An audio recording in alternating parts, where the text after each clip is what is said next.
Miaracap est un fonds d'investissement à impact dédié aux PME et startups malgaches issus de tous les secteurs d'activité. Notre vision est que ces PME et startups constituent un levier de développement économique, social et environnemental pour le pays. Pourtant, ces PME et startups font face à une énorme problématique qui est la difficulté de trouver un financement et un accompagnement adéquat.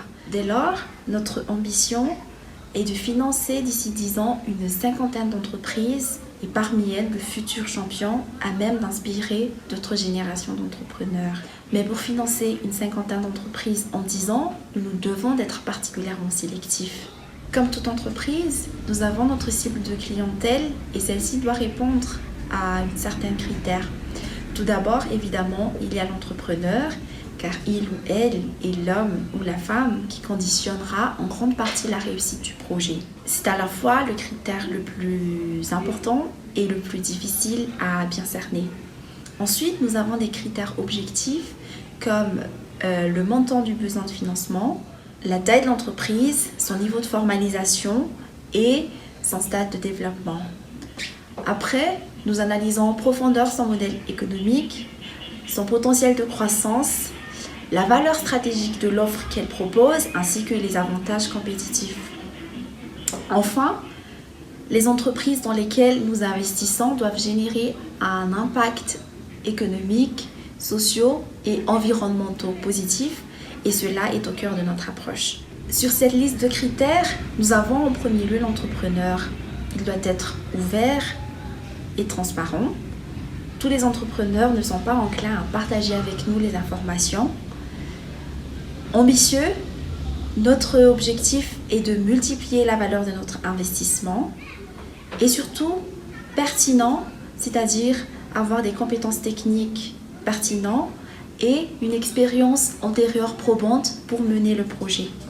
Le modèle économique de Miaracap étant de faire des bénéfices à la sortie de l'entreprise lors de la revente de ses parts, l'entreprise doit présenter une valeur stratégique et des avantages concurrentiels qui justifient qu'un tiers nous rachète l'entreprise.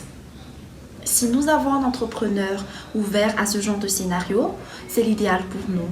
Nous pouvons tout aussi bien revendre notre part à l'entrepreneur, mais cela nécessite d'être plus créatif dans les montages. Car si l'entrepreneur vient nous voir aujourd'hui, c'est qu'il a besoin d'argent. Mais rien ne garantit qu'il pourra nous racheter à la sortie. Puis sur les critères objectifs, nous regardons d'abord le besoin de financement. Miaracap s'adresse aux PME et startups dont le besoin de financement se situe entre 100 millions et 2 milliards d'ariary et qui acceptent qu'une grande partie de financement se fasse à travers une entrée au capital. En effet, Miaracap utilise la méthode éprouvée du capital investissement, c'est-à-dire nous prenons une participation minoritaire au capital de l'entreprise, ce qui n'exclut pas, bien entendu, d'autres moyens de financement tels que les prêts sans garantie aux actionnaires et les subventions pour assistance technique. Portons ensuite un regard sur le stade de développement de l'entreprise, car il est important de mentionner que Miaracap investit dans des entreprises existantes, donc pas de projet sur papier, ayant déjà réalisé des ventes et au moins clôturé un exercice fiscal. En général, nous visons des entreprises âgées de 3 à 7 ans. Toujours dans cette approche sélective, nous avons ajouté un autre critère qui va de pair avec le précédent et qui est la taille de l'entreprise. Non seulement il faut que l'entreprise ait déjà commencé des activités, mais il faut également que sa taille et donc sa capacité d'absorption soit cohérente avec le montant qu'elle recherche. Nous n'investirons pas par exemple 1 milliard d'ariary dans une entreprise qui génère à peine 100 millions d'ariary de vente. En revanche, nous pouvons tout à fait envisager une approche progressive ou, si ce n'est pas possible, permettre à l'entrepreneur d'atteindre par ses propres moyens un certain stade de développement avant de revenir nous voir. Puis, il y a le sujet de la formalisation. En effet, Miaracap investit dans des entreprises en grande partie formelles ou qui voient un intérêt à le devenir à 100%.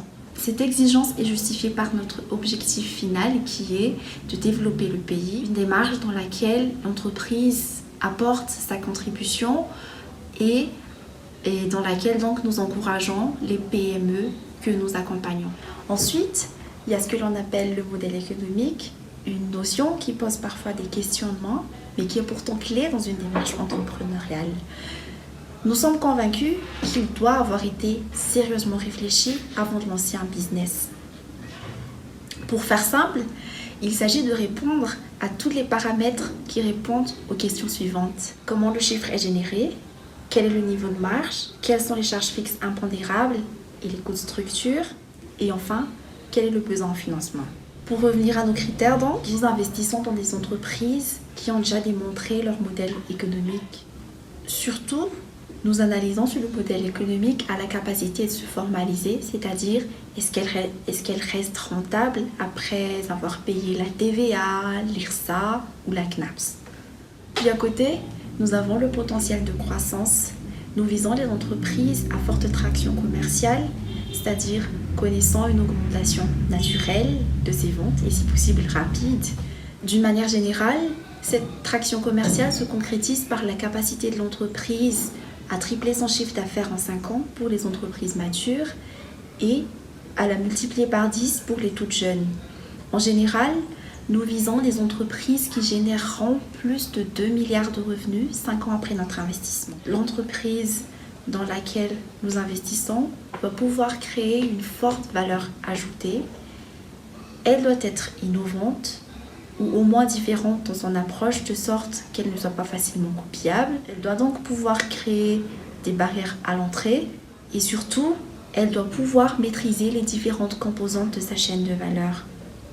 Pour ce qui est de l'impact, il s'agit d'un volet sur lequel nous sommes très exigeants car en tant que fonds d'impact, au-delà de nos objectifs de rentabilité, nous avons également des objectifs d'impact. Nous exigeons dès lors que les entreprises dans lesquelles nous investissons génèrent un impact positif économique, environnemental et social. Cela peut passer par plusieurs approches telles que la formalisation des employés, l'utilisation d'un mode de fonctionnement souciant de l'environnement au quotidien et l'existence d'un système de gouvernance transparent. Bien entendu, nos critères ne sont pas figés, certains sont binaires donc éliminatoires, d'autres sont beaucoup plus difficiles à étudier, sujets d'interprétation, ce qui explique en grande partie le temps que nous prenons avant d'investir.